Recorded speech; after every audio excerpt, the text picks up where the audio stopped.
I was lying in bed next to my husband when her message came through. 3 words that made my blood run cold. He chose me. I thought I had the perfect marriage, the perfect life. But that night, I discovered the man I loved had been living a double life for 2 years. And what I did next, he never saw coming. If you've ever trusted someone with your whole heart, only to have it shattered into a million pieces, stay with me. This story gets so much darker before it gets better. And if you're here for the karma, oh, you're gonna love where this goes. Hit that like button if you're ready for this ride, because what I'm about to tell you is going to shake you. My name is Renee, and 6 months ago, I thought I knew exactly who I was. I was the woman who had it all figured out. 32 years old, killing it as a marketing executive at one of the top firms in the city, is living in a beautiful brownstone in a neighborhood I used to only dream about. But more than any of that, I was reorganization, Donovan Pierce. And God, I loved being his wife. We'd been married for 5 years, together for 7, and it got butterflies when he walked into a room. He was everything I thought I want. Successful, charming, ambitious, the kind of man who remembered every little detail about me, who brought me coffee in bed on Sunday mornings, who kissed my forehead and told me I was his queen. That night, we'd just celebrated our anniversary.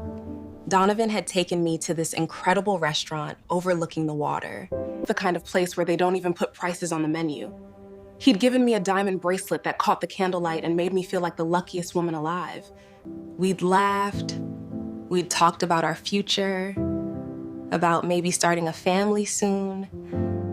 He held my hand across the table and looked into my eyes like I was the only person in the world. I remember driving home thinking, this is it. This is what happiness feels like. I was so disgustingly happy that I actually felt guilty about it, like I didn't deserve this much joy. We came home, made love, and fell asleep wrapped in each other's arms. Everything was perfect. Everything was exactly as it should be, or so I thought, because at 11:47 p.m., my phone lit up on the nightstand. At first, I ignored it. I was half asleep, comfortable, safe in my husband's arms. But something made me reach for it. Maybe it was instinct. Maybe it was God trying to wake me up from the dream I'd been living in. The message was from an unknown number, and when I read those 3 words, my entire world stopped spinning.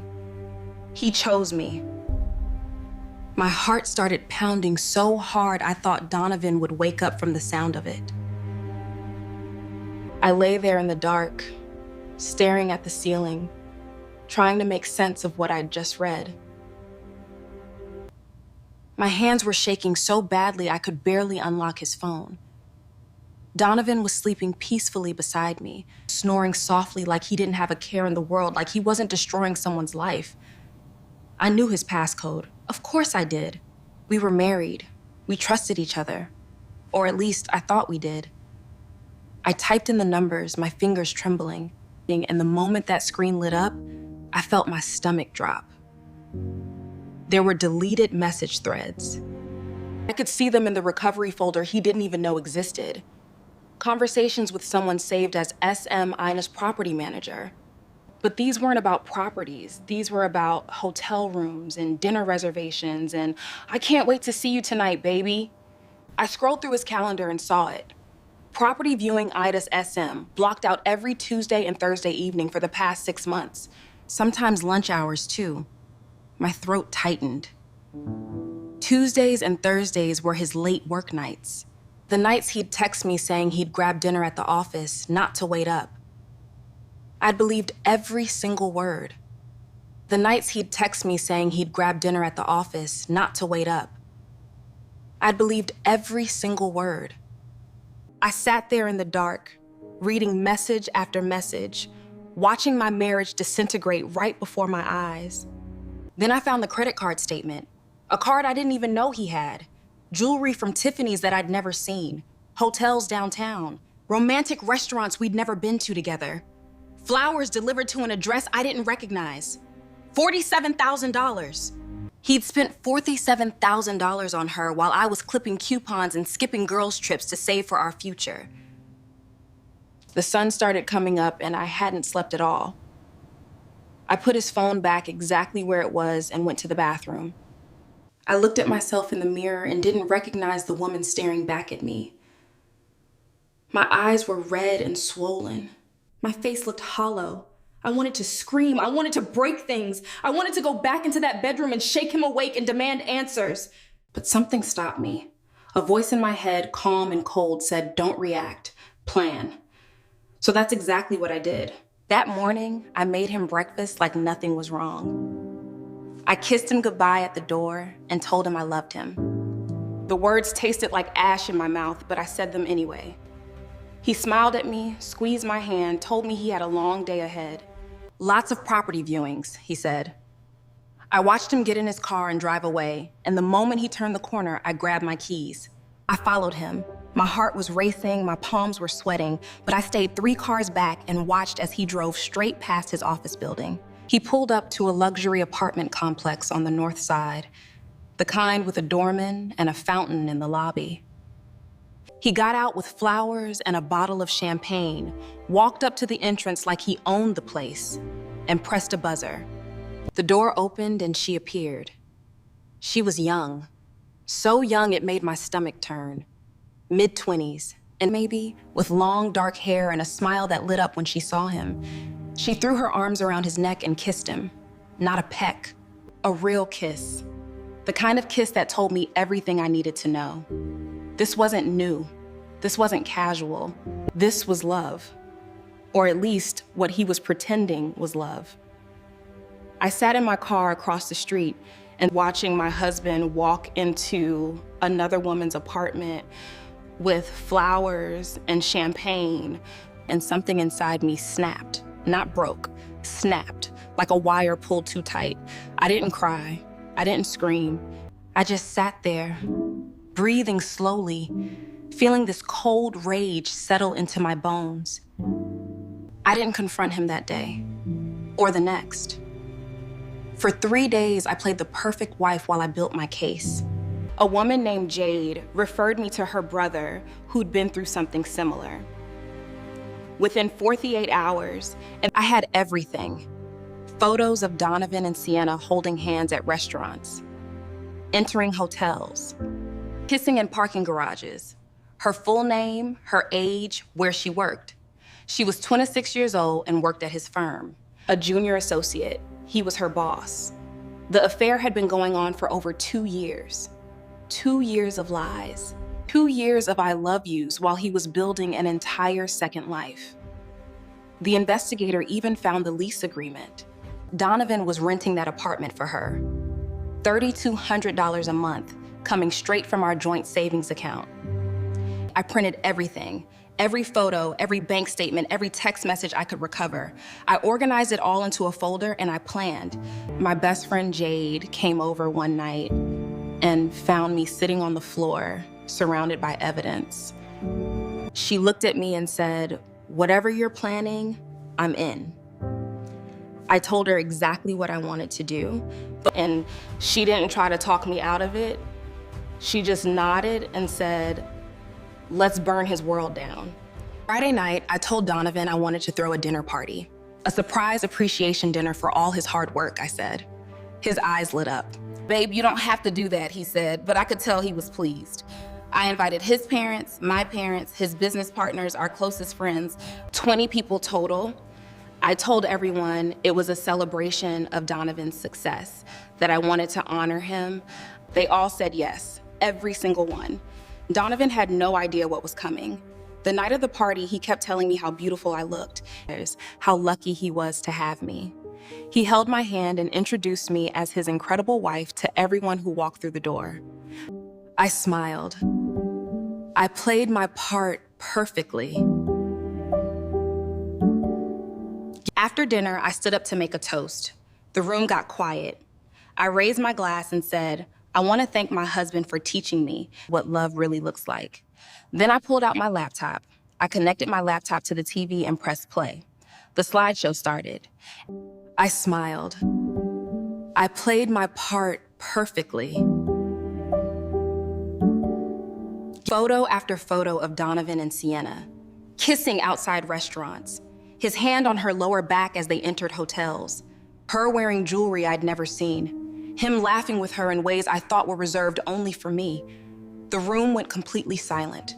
You could hear people's breathing. His mother gasped so loud it echoed off the walls. My father stood up, his face turning red. Donovan's went white as a sheet. He lunged toward the laptop, trying to shut it off, but Jade stepped in front of him. "Just, don't you dare," she said, her voice deadly calm. "Babe, stop this," stammered, his voice shaking. "I can explain, this isn't what it looks like." I turned to face him, my voice steady and cold. "Explain what, Donovan? The 2 years? The $47,000 from our savings? The apartment you're renting for her on the north side?" His jaw dropped. He reached for my arm, his face desperate. "Stop this! You're embarrassing yourself!" That's when I slapped him, hard. The sound cracked through the room like a gunshot. "I'm embarrassing myself?" I shouted, and I felt tears streaming down my face now, all that rage pouring out. "You made a fool of me. You brought another woman into our life and spent our money on her." While I was home planning our future, his mother started screaming at him in a way I'd never heard before. His father just sat there, head in his hands. My mother was crying. The room erupted into chaos. And then the doorbell rang. Everyone froze. I smiled through my tears and said, "Oh, that must be her." I'd sent Sienna a text from Donovan's phone earlier that day, telling her to come over at 8 o'clock for a romantic surprise. I walked to the door and opened it. Sienna stood there in a red dress, and her smile fading the second she saw the crowd of people staring at her. "What the hell is going on?" she said, her voice small and confused. "Everyone, meet Sienna," I announced, Donovan's business partner. Or should I say, his other woman. Sienna's face went from confused to horrified as she looked at the TV screen still showing photos of her and Donovan. "You told me you were separated. You said you were getting divorced. You said she knew."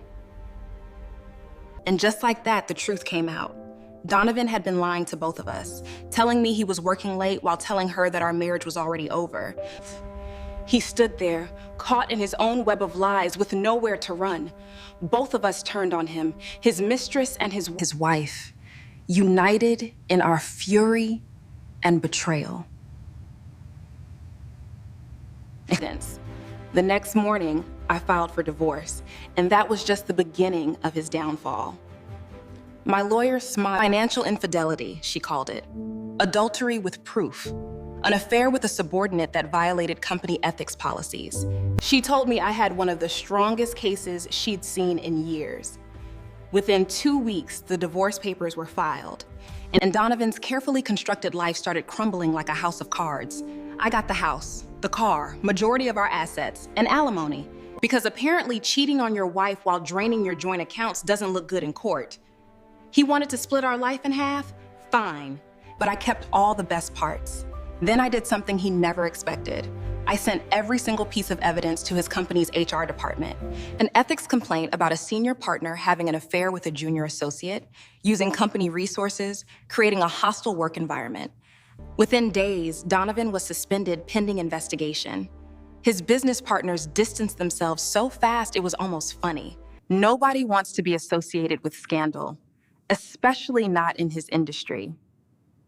His reputation is the thing he cared about more than anything was destroyed. And I didn't feel guilty about it for 1 second. The social fallout was even worse for him. Word spread through our circle like wildfire. Suddenly, the man everyone admired was a pariah. His own mother called me crying, apologizing for raising a son who could do something so cruel. "You deserve so much better than my son," and I believed her. Our friends chose sides, and almost everyone chose mine. Donovan became invisible at social events and uninvited, unwanted. Even Sienna turned on him. She reached out to me a few weeks later, and we met for coffee. It was awkward at first, but then she told me everything.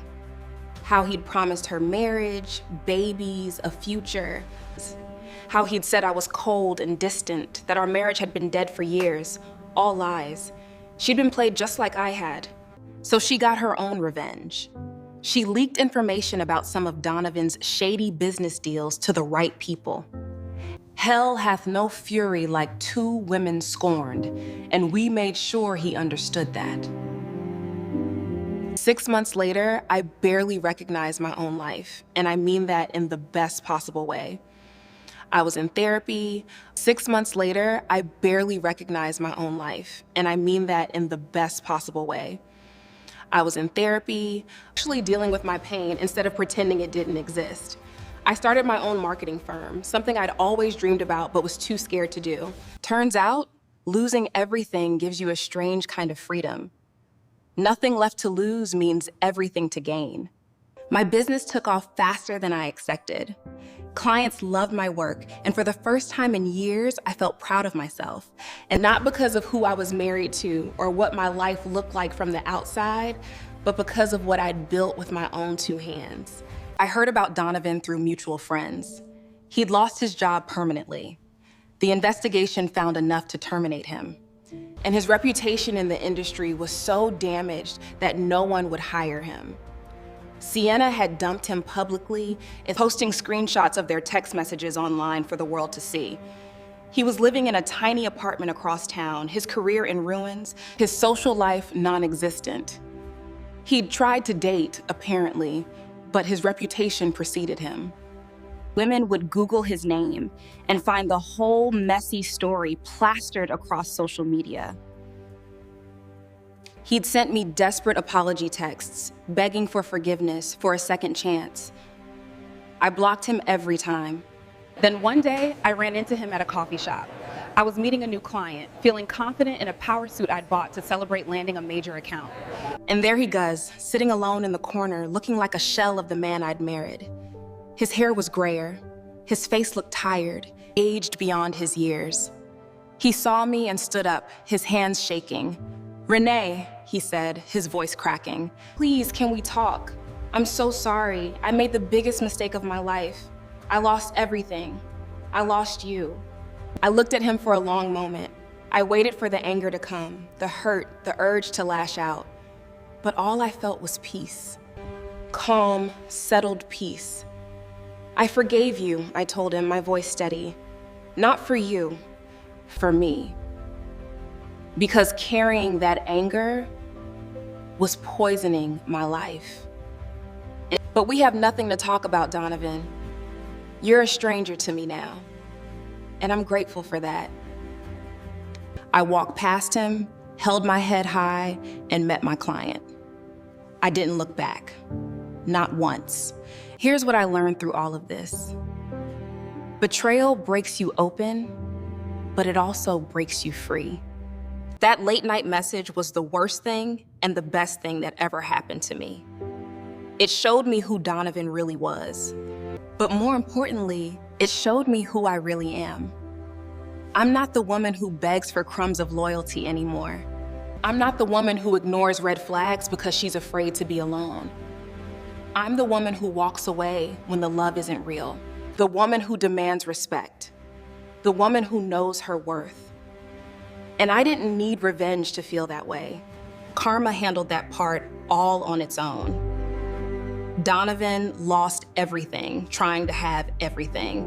And his job, his reputation, his family, his friends, both women who loved him. And me, I gained myself back.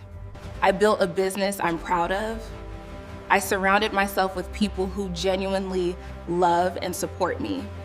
I learned to trust again, slowly, carefully. I started dating someone new, someone who shows up honestly, who doesn't make me question his every word. And even if that doesn't work out, I know I'll be okay, because I'm not afraid of being alone anymore. I'm afraid of settling for less than I deserve. Sometimes the people closest to you are living the biggest lies. That's just the truth. Trust your gut. If something feels off, it probably is. Protect your peace above everything else. And remember, when someone shows you who they really are, believe them the first time. Don't wait for the second or third or fourth chance to destroy you. That late night message saved my life. Even though it shattered my heart, it woke me up from a beautiful dream that was really a nightmare. If this story resonated with you, if you've ever had to rebuild yourself after betrayal, or if you just believe in the power of karma, do me a favor. Leave a like on this video. Share it with someone who needs to hear that they're stronger than they think. And subscribe, because I've got more stories that'll remind you that you're never too broken to build something beautiful. The next chapter is always waiting. I'll see you in the next one. Stay strong.